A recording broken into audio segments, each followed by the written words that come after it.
24 फरवरी 2024 को जयनगर के स्थानीय सभागार में, रॉयल होटल के सभागार में मुझे प्रेस कॉन्फ्रेंस करने का अवसर प्रदान हुआ है। इस प्रेस कॉन्फ्रेंस में आए हुए इलेक्ट्रॉनिक्स मीडिया, सोशल मीडिया और प्रिंट मीडिया के सभी साथियों को हार्दिक अभिनंदन करता हूं और प्रेस कॉन्फ्रेंस के माध्यम से मैं यह कहना चाह रहा हूं कि आप सभी लोग जानते हैं कि मुझे लोकसभा क्षेत्र झंझारपुर के माननीय सांसद श्री राम मंडल जी के हस्ताक्षर से 19 अक्टूबर 2019 को जयनगर प्रखंड का सांसद प्रतिनिधि के रूप में मनोनीत किया गया और मैं सांसद प्रतिनिधि के रूप में जयनगर प्रखंड की जनता को कार्य करने का प्रयास किया। मैं आज इस कॉन्फ्रेंस के माध्यम से बड़े ही मर्माहत होकर कहना चाहता हूं कि सबसे पहले मैं कल ही यानी 23 फरवरी 2024 को सांसद प्रतिनिधि के पद से इस्तीफ़ा दे चुका हूं और इस्तीफ़ा देने का कारण यह है कि हम लोगों के जो सांसद माननीय श्री रामप्रीत मंडल जी जब से लोकसभा क्षेत्र झंझारपुर के सांसद के रूप में निर्वाचित हुए तब से लेकर के आज तक 5 साल बीतने जा रही है। मुझे काफ़ी दुख इसलिए हुआ कि मुझे पुराना अनुभव था सांसद प्रतिनिधि का, क्योंकि आप लोग जानते हैं कि 2009 से 2014 तक के बीच में भी मैं सांसद और मुझे अनुभव था कि सांसद प्रतिनिधि के रूप में जनता को किस तरह से कहां पे क्या मदद किया जाता है। लेकिन जब मैं माननीय वर्तमान सांसद जी का प्रतिनिधि बना तो केवल मैं प्रतिनिधि नाम मात्र के ही रह गए। जब कभी भी जनता से जुड़ी कोई समस्याएं मेरे सामने आया, चाहे वो विकास के मामले की बात हो या व्यक्तिगत समाज के किसी भी व्यक्ति को मामला आया हो या किसी भी छात्र से संबंधित मामला आया हो, किसी भी मामले में यदि मैं माननीय सांसद जी को अवगत कराते थे, उनको सहयोग करने के लिए उन्होंने कभी मुझे सहयोग नहीं किया। मैं आपको यह बता देना चाहता हूं कॉन्फ्रेंस के माध्यम से कि लोकसभा क्षेत्र झंझारपुर में कुल 14 प्रखंड है। 14 प्रखंड में उनके द्वारा सांसद प्रतिनिधि मनोनीत किया गया। मुझे विश्वास है कि 14 के 14 सांसद प्रतिनिधि में से लगभग 9 सांसद प्रतिनिधि बिल्कुल असंतुष्ट इसलिए हैं कि उन लोगों के साथ भी वही व्यवहार किया जा रहा था जो मेरे साथ किया जा रहा है। 1-2 इने गिने हैं जो उनके साथ रहते हैं, उनको राजनीति का किसी प्रकार का कोई अनुभव नहीं है।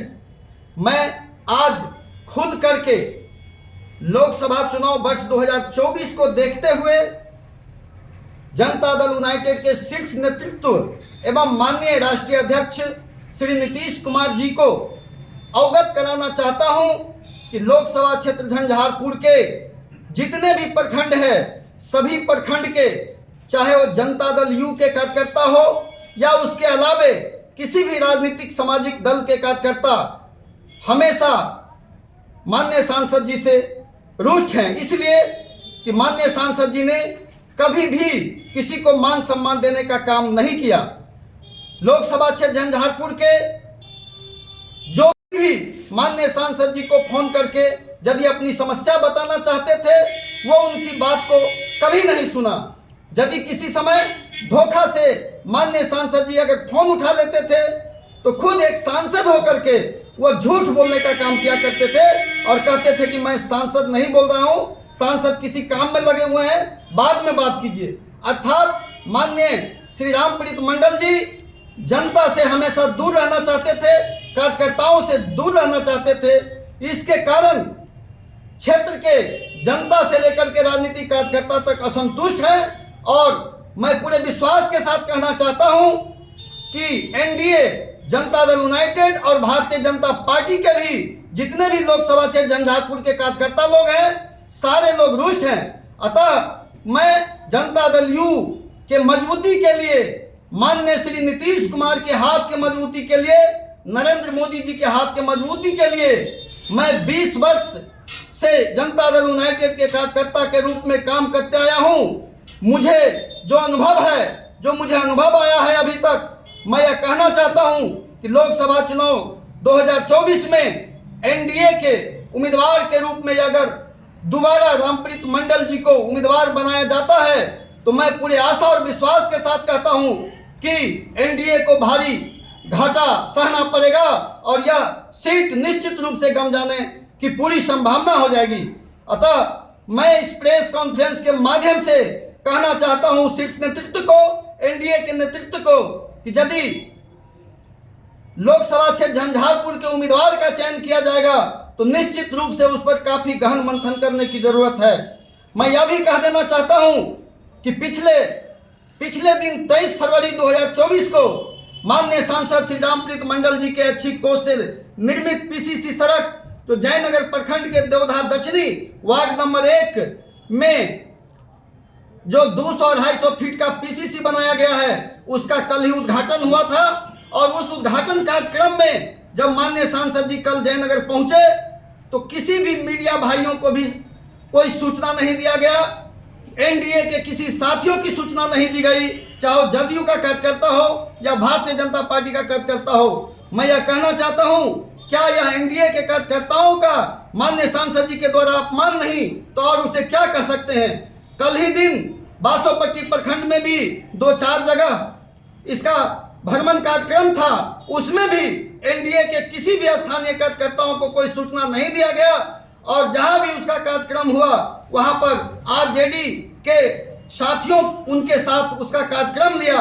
तो इससे ऐसा अनुभव हो रहा है कि निश्चित रूप से शायद माननीय श्री रामप्रीत मंडल जी को यह एहसास हो गया है कि मुझे एनडीए से टिकट नहीं भी मिल सकती है। इसीलिए पिछले कई दिनों से वो आरजेडी के नेताओं के साथ गुफ्तगू और मीटिंग करते हुए देखा गया है।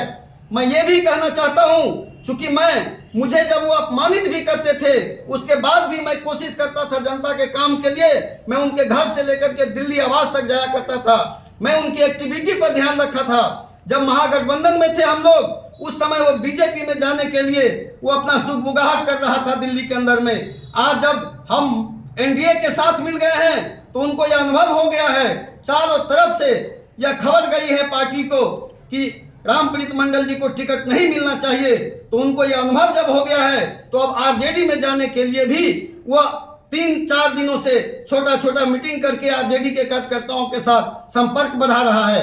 अतः मैं पुनः अंतिम में अपने शीर्ष नेतृत्व के नेताओं से आग्रह करता हूं कि आगामी चुनाव 2024 लोकसभा को देखते हुए झंझारपुर लोकसभा के उम्मीदवार उनके छोड़ करके किसी अन्य को बनाया जाएगा, यहाँ के सारे लोग संतुष्ट होंगे, लेकिन उन्हें नहीं बनाया जाए। यही कह करके मैं इस कॉन्फ्रेंस में अपनी वाणी को विराम देता हूँ। अपना परिचय दीजिए। मेरा नाम राजेंद्र प्रसाद कामत है और मैं जनता दल यूनाइटेड के बिहार प्रदेश सचिव अति पिछड़ा प्रकोष्ठ का कार्यभार संभालता हूँ और पिछले 7 जनवरी को मुझे सीतामढ़ी जिला का जनता दल यूनाइटेड अति पिछड़ा प्रकोष्ठ का प्रभारी बनाया गया है। उसे भी मैं पूरी ईमानदारी और निष्ठा के साथ निर्वहन कर रहा हूँ। नामांकन प्रारंभ है, नामांकन प्रारंभ है, नामांकन प्रारंभ है। जी हाँ, शारदा कंप्यूटर में नामांकन प्रारंभ है। भारत सरकार द्वारा मान्यता प्राप्त कंप्यूटर संस्थान शारदा कंप्यूटर, कमला रोड, काली मंदिर के निकट, जयनगर। हमारे यहाँ CCA, DFA, ADCA, TTP, CTTC, tally, typing आदि कोर्स कंप्लीट करवाया जाता है। शारदा कंप्यूटर अत्याधुनिक विशेषताओं से लैस कंप्यूटर संस्थान है। शारदा कंप्यूटर, जहां सुयोग्य एवं अनुभवी शिक्षकों के द्वारा लैब एवं थ्योरी क्लास करवाया जाता है। शारदा कंप्यूटर, जहां फ्री वाईफाई की व्यवस्था है। शारदा कंप्यूटर, जहां छात्र छात्राओं के लिए अलग अलग कंप्यूटर की व्यवस्था है। शारदा कंप्यूटर, जहां आसान किस्तों में कोर्स करने की सुविधा है। शारदा कंप्यूटर, जहां अनुकूल, शांत एवं सुंदर वातावरण में पढ़ाई होती है। शारदा कंप्यूटर, जहां बैग, आईडी एवं कंप्यूटर नोट्स की सुविधा है। शारदा कंप्यूटर, जहां कोर्स कंप्लीट करने के बाद सर्टिफिकेट भी दिया जाता है। शारदा कंप्यूटर, जहां साइबर कैफे का कार्य भी सिखाया जाता है। किसी भी प्रकार की विशेष जानकारी हेतु संपर्क करें डायरेक्टर संतोष सर से। संपर्क नंबर 8409991255। शारदा कंप्यूटर, जहां गरीब, निर्धन एवं